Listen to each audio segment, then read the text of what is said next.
You're welcome to day 4 of our December series. And like you already know, this month we're talking about goal setting from the perspective of you not settling for anything other than what you want. So today I want to take goal setting to the next level, and I want to ask you a very important question, and I'm beginning to think I'm asking too many questions, but hey, questions help you gain clarity on what you want and what you should be doing. So the question for today is, what kind of goals are you setting, Safe?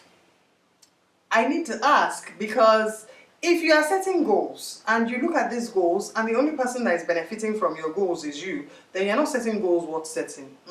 That's goals, yeah. Today is the day that you get to have the hard knocks. What kind of goals are you setting? Who are those deriving benefit from the goals you're setting? Who are the goals you're setting going to help?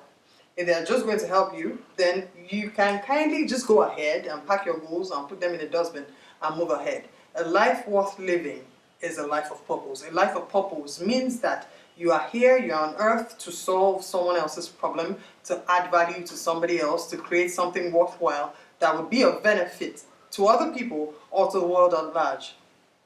So if by any chance you are setting goals that would not have a direct corollary impact on the life of other people, then you need to revisit your goals.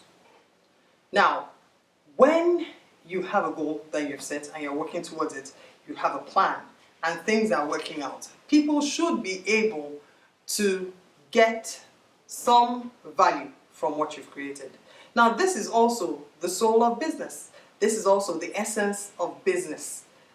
When you want to go into business and you say you want to do something, the first question you're asked is, whose problem, or rather, what problem are you solving? When you define the problem you are solving, then they ask you to define your customer profile by saying, whose problem is it exactly? And then when you're going to set a price, you would have to marry the problem, the customer, and their earning power such that they can access that solution. So in setting your goals, the way to apply this principle to it is this. Who will benefit from this goal you have set? If it is just you, it's not good enough. If it's you and your immediate family, it might be a bit better. But you need to keep stretching yourself to make sure that the things you are pursuing are things that will be of eternal value to everybody in your sphere of influence. You need to create value, and you need to make sure that this value you're creating is value that lasts.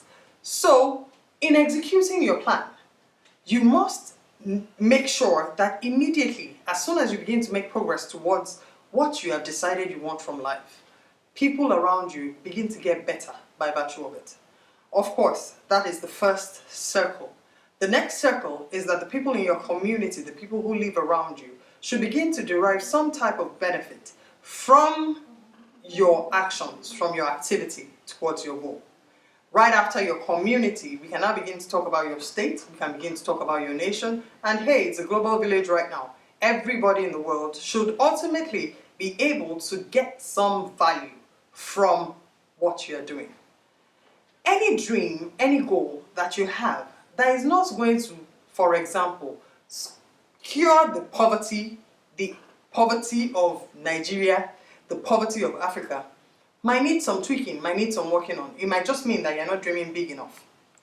More than poverty, if it's not able to solve our food issues, if it's not able to solve unemployment issues, there might be something wrong. If you have a dream, an umbrella goal, something that's good enough and big enough, definitely your umbrella goal should be a shade for people to run under. Now, many of us excuse ourselves from dreaming big because we are looking for help. We are waiting for that person that would give you shade so you can give others shade. Well, I'm here to also tell you today that the best helping hand you will ever get is the hand at the end of your arm. So, what would you do to yourself? What would you do with your hand? Just check your hands. Fashion your goals after your abilities. That's what I mean by check your hands. What are your abilities? What are your skills? What are the things you are able to do? make sure that you do a skills assessment and you do not neglect this natural God-given talents when you are setting your goals. They have to be places where you deploy these skills you have. Of course, going by everything I've said before now, the last 2 days, you know that you must read to hone your skill.